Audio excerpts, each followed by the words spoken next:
It's new, it's electric, it's Chinese, and it's just gone on sale. This is the BYD Seal. Now, BYD, of course, is getting massive in the EV sector. It's soon going to overtake Tesla without any doubt, if it hasn't done already, as one of the biggest players in the world when it comes to electric vehicles. Four-wheel drive with a staggering 530 brake horsepower, thanks to two motors, and it will do 0 to 62 miles per hour in 3.8 seconds. You know how I know that? Because it says so on the back. Yeah, that's what the badge actually means. So we're going to have a look at this. We'll take a walk around and we'll look at the practicality. And of course, we'll take it for a drive. So this is based on the company's new platform. They're calling it E-Platform 3.0. And it's the first to have what they call cell-to-body technology.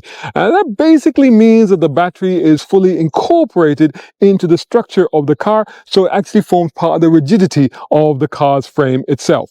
So the battery on this thing is the now well-known BYD Blade technology battery. So that's how the cells are laid out. So it makes it more compact. And this is an 82.5 kilowatt hour battery. It's capable of 150 kilowatt DC fast charging. It gives you a 323 mile claimed range. Now, if you're wondering about the dimensions of this thing, it's about 4,800 millimeters in length, 1,875 millimeters in width, and 1,460 millimeters in height. It weighs about 2,185 kilograms. You see it has the door handles that actually pop out when you press the little button to lock and unlock it. It's got NFC, which is smart key technology, but we're all used to that nowadays. Now, the other thing about this car is that because of the compact battery, it actually results in a 10 millimeter lower height than would otherwise be possible for an EV of this type. As you know, the floors tend to be quite thick in the EVs because the battery pack is in there. But in this one, you can see it actually is pretty much like a regular car. So there's not actually that much difference between this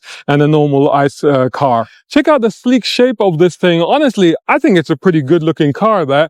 It's smooth and you can see that it's slippery, but also get this, it's got a drag coefficient of just 0.219 CD, and believe you me, that's quite extraordinary. But what you have here is you have these what they call the W floating LED headlights, and down here, I've turned the lights on obviously, down here they have these what they call the glistening ripple effect daytime running lights, which are supposed to mimic ocean waves. So check out these sort of shark fin type gills, and of course these quite crazy wheels. Now this is quite interesting because this is textured there, and then this is two-tone colored, and these are actually 19-inch rims, and you've got Continental Eco Contact 6Q tires on there. Now at the back there is a light bar, and check these lights out. These taillights are supposed to be inspired by the gentle patter of water droplets. Yeah, I know they've gone off. It does that.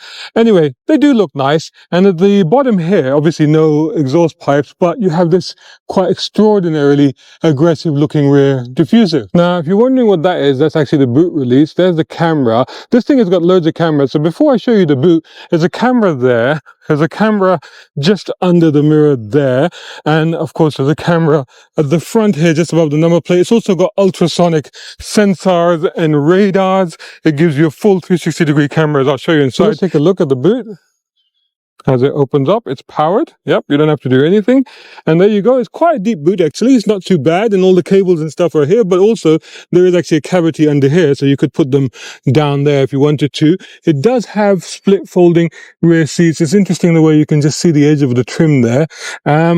It does have a speaker here, a woofer speaker, I'm guessing, on one side, not on the other. On the other side, there is netting, but otherwise reasonably practical. And in here, you have a 53 litre. So the boot itself was 400 litres in space. Over here, you got another 53 litre space to put stuff in, put your shopping and stuff like that. So let's check out what the rear space is like. And yeah, unfortunately, I will have to get that a little dirty. Hope BYD don't mind, but there you go. This seat is set for me because I've been driving it. Now I've got it switched on, as you can see. Now the reason I've got it switched on is because when you switch it off and you open the door, the seat goes back. So it does that thing where it gives you more space to get in and out. So I've got it on so that the seat goes back into my position. So with the seat in my position, 6'2" with long legs, as you can see, there's still plenty of room for knees. So it's pretty roomy back here. Plenty of room for knees, no issue whatsoever. This one, no issue whatsoever. The feet are a little bit tight. So the feet are a little bit tight. Again, this seat is set lower because, you know, I'm tall, but maybe it was set a little bit higher like that one is. That one's a little bit higher.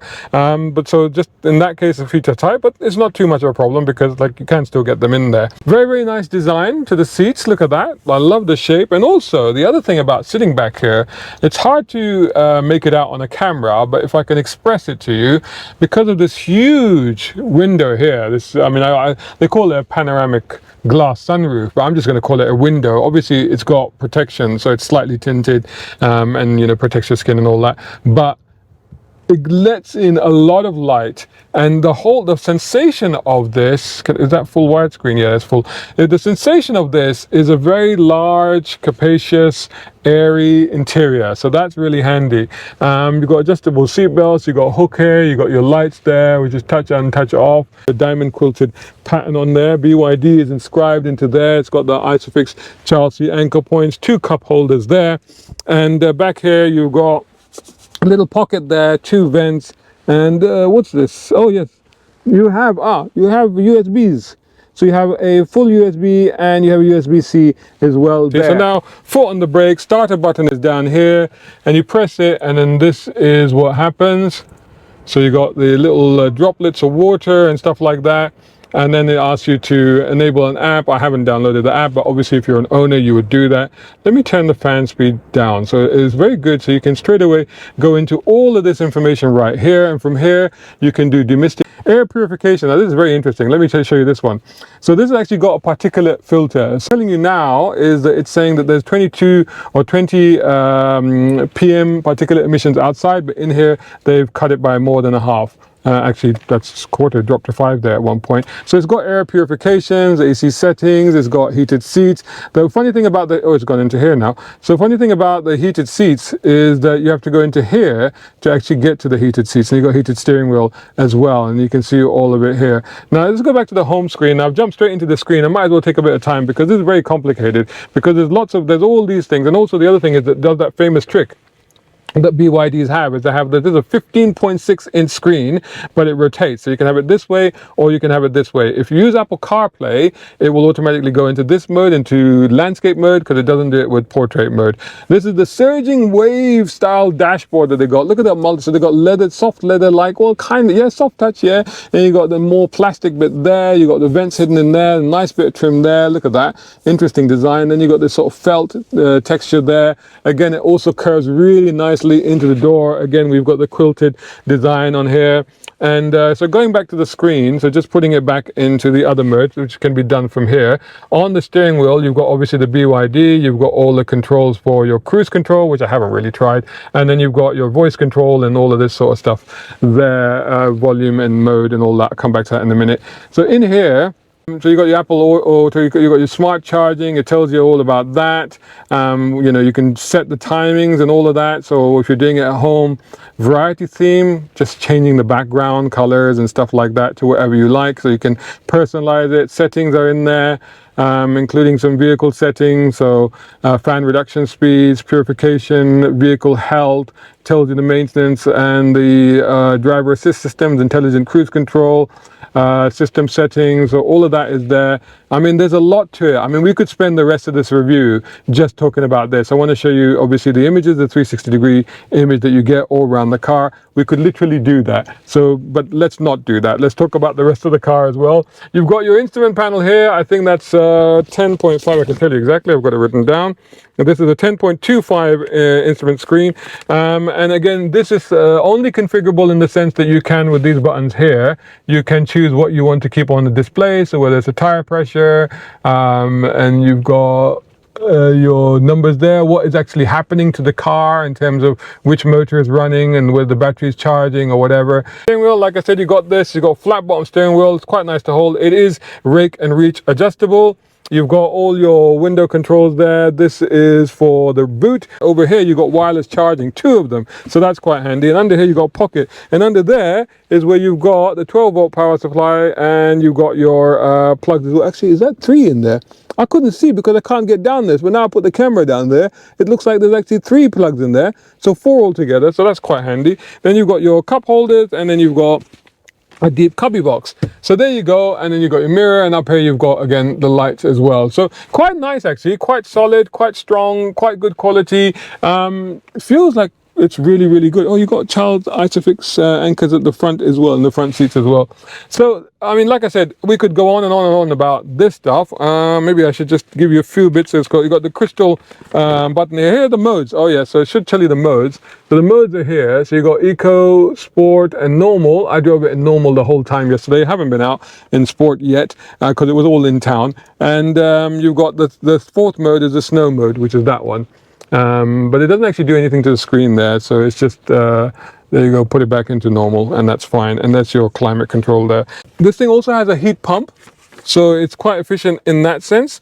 And like I said, with the driver assist systems, auto braking, adaptive cruise control, lane departure assist, rear cross traffic alert, auto braking, all the usual stuff. Anyway, enough of all that, let's take it for a drive.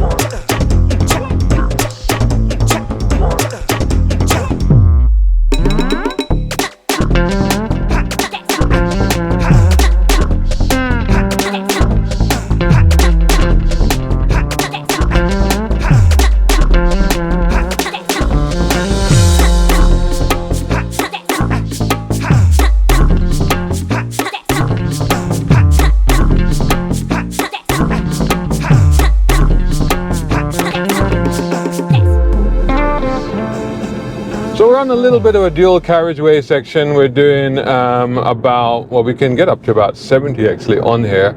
I've got it in normal mode. So in the meantime, I can talk about some of the city driving that I have been doing in this car, because I've done quite a bit. And around town, it actually proved very, very good. Both in terms of range, because it wasn't actually using that much range until we actually got out onto some fast roads, and also in terms of just drivability. It was just a very comfortable, very easy car to drive, and the controls are very easy to use. The 360 camera, so as soon as you hit the indicator, so even if you're at a junction or something like that and you put the indicator on, the 360 camera comes on straight away. So immediately shows you all around the car, so you get that visibility. And plus there's a button right here on the steering column on the left spoke, which also, as soon as you hit that, the 360 bird's eye view comes into play, and you can see all around the car, and you can also see the curb and stuff like that. The view out the front is great, not really an issue, but at the back, that rear window is quite slot-like. It's quite narrow and it's quite slot-like. So that presents a problem if you're trying to do a whole looking over your back thing. But again, when you're maneuvering and stuff like that, you've got the cameras to help you, so it becomes less of an issue. But if you're like me, if you're old school and you want to just look over your shoulder and stuff like that, then yeah, you find that a little bit restrictive in terms of the visibility out the back. So I spent a lot of time in this seat. Now, two things I'll say about it. First of all, it was quite difficult to get a comfortable seating position, and it slides far back and you feel like you're really far away, and then when you close the door, when you start it, then of course then it comes back to your seating position, but then it still feels, I mean, it's got a lot of leg room. So the proportion of leg room to the upper part is quite, I don't know, it's a little bit weird in this car, and it took me a long time to find a comfortable seating position. I like to sit fairly 90 degrees, fairly upright, but you know, it was really difficult to get it. But having said that, the seat itself, having spent all that time in the seat, it was very comfortable. It's very comfortable, it's very supportive. I mean, it's good support on the sides. There is lumbar support buttons and stuff like that you can also use. So that's quite good. And good headrest positioning as well. So I can't really complain about the comfort at all. It was just getting the position right in the first instance took longer than anticipated. And then of course you've got to ask about the controls, because of course everything is here on the screen and it's all digital. At the end of the road, turn left. And you know, sometimes you want a bit of haptic feel. Well, you do have buttons on here. The main thing is the volume control. There's one on the steering wheel and there's one here in the center console. And 100 yards at the end of the road, turn left. That's quite handy. The buttons are quite there. The gear lever, the little crystal gear lever, I have a couple of times inadvertently put it into neutral when I've been waiting at a traffic light or something, and suddenly wondering why am I not moving, and then realize that I've done that. So that's kind of weird, but that's just, you know, quirk, or maybe I was just leaning on it as I was, you know, controlling something on the screen. Now the screen itself, I've pretty much kept it in the landscape mode. I did for a while put it into the portrait mode. I thought that would be the way to do it, but actually I think I prefer it in landscape, even though the steering wheel just slightly obscures the right side of it, but it hardly makes any difference. So that seems to be the preferable way to do it. Now the other thing to remember about this car is the power. 530 horsepower. Now to be honest with you, I haven't really had much opportunity to deploy it. You know, it's just driving around town. That's a lot of horsepower. You get up to speed really, really quickly. So I haven't really had the opportunity. Now, the advantage of it though is that when you're at a junction or at a roundabout, you, wet or dry, you know that you're gonna punch out into that so quickly that it won't even matter. So, you know, if you see a gap, you're like, I'm going for it, because that's not an issue. And it's there straight away. So you've got the modes, and I've pretty much driven it in normal mode the whole time. So, of course, the performance is still there. Even in normal mode, it's still there. So you still get that. But the other thing that you might be thinking is that, well, you know, is it a scary car to drive with 530 horsepower? Now, because in the past, when you drive cars with that sort of power, invariably you're talking about something like a V8, V12 maybe, you know, and it's one of those cars where you will constantly feel that you have a powerful car. You will know it all the time you're driving that car, even when you're just pottering around, because the engine will be rumbling away and the steering will be kind of the accelerator pedal will be kind of hypersensitive and all of that. So you'll be very, very conscious the whole time that you're driving an internal combustion engine car with 530 horsepower that it's a 530 horsepower car. And you know, for me, I love it. I live for that sort of stuff. But for a lot of people, that could be intimidating. Now, the thing about this is you're thinking, well, you know, it's too powerful. I don't want to drive it, you know. However, that's not the case with this car. You know, it just drives so normally, sedately. You just drive it like a normal car. And you know, really, just normal everyday driving, there is no inkling, to be honest with you. There's no actual inkling of the tremendous acceleration and power that lurks beneath. There isn't. A weird thing about this car, and if I'm wrong, correct me, somebody out there, I'm sure will correct me in the comments, but there doesn't seem to be a one pedal mode. And that's, you know, and I understand that, because a lot of people kind of put off by that. A lot of people don't understand it. A lot of people aren't comfortable using it. But personally, I like one pedal modes in EVs. One pedal mode, if you don't know, is literally like when you lift off the accelerator, the car starts slowing. It almost applies braking. It does apply braking actually, because it applies regenerative braking. And in some ways, some of those one pedal cars, like especially around town and stuff, you can literally just drive them on the one pedal. You know, your brake is there, but you hardly ever need it. And I quite like that. This one doesn't have that. Or it doesn't appear to have that. There's no way I can see to activate that. So it is recouping, it is regen, because there is a dial on there's a display on the instrument panel, and you can see the charge indicator, and it shows you eco, and then it goes into top, that's power, that's all red, and then below that it goes into green. So now I'm slowing down, you can see it's -5, -7 kilowatt, which means it's basically charging at that point. But it's not doing the extreme one pedal thing that a lot of EVs do. A little bit of an open stretch here. I'm gonna put it into sport, and it's I'm at 30 miles an hour. I'm just gonna punch. Oh, okay, that's quick. I mean, there is actually slight moment's hesitation before it goes, oh, you wanted full power, and it goes, all right, here you go, and then it goes whoomp, you know. So it can be quite shocking if you're not used to it, but it's there. So in terms of handling, I mean, again, you know, there's no feel for the steering. You don't get that these days, but the steering is responsive. The fact is that it's obviously planted. It's got all-wheel drive, so it's got good grip. So that isn't really a problem. And the responsiveness is not bad at all. Fair amount of confidence. I wouldn't say that it's a sports car. I wouldn't say that it's at that level, but I would say that it's a very fast Grand Tourer. Put it that way. It's that sort of car. It's a fast Grand Tourer sort of car. Good brakes. quite progressive. Now when you put it into sports mode, which I've just done, I think the steering weights up a little bit, and I think the performance becomes more aggressive. So I think that's where it does. There's also a mode in there for brake, which I don't know if you, because I see it, if you go into settings, you find it, but I don't know if it selects it automatically when you go into sports mode. So that's interesting. But otherwise, yeah, really, really good, quite responsive. The heating on this thing, it's got that heat pump thing. I keep having to fiddle with it. So it's not one of those set it and forget it. Sometimes it's either too hot or it's too cold. I keep finding myself fidgeting with it, but fortunately the button is just down here, so you just press that and instantly you've got access to the temperature, and then you can just go forward and back with the temperature, no problem at all.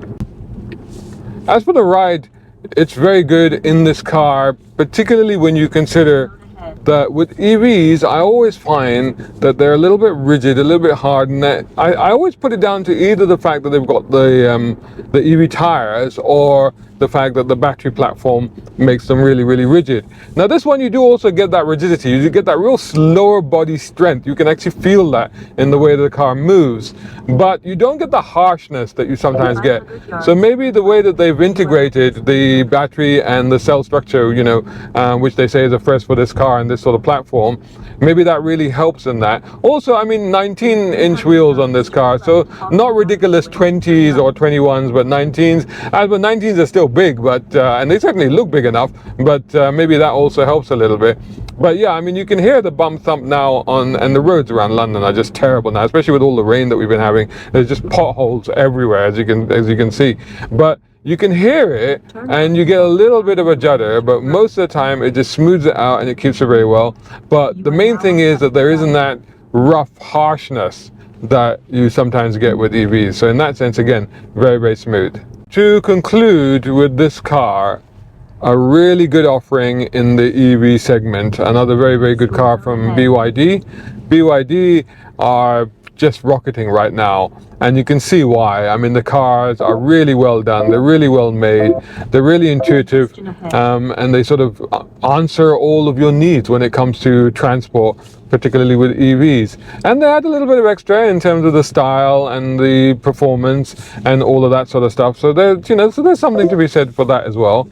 But you can see certainly why, you know, BYD will be taking sales off the Tesla, for example, and I think that they're certainly a force to be reckoned with. And with cars like this definitely going ahead, I think more and more people will definitely flock to them.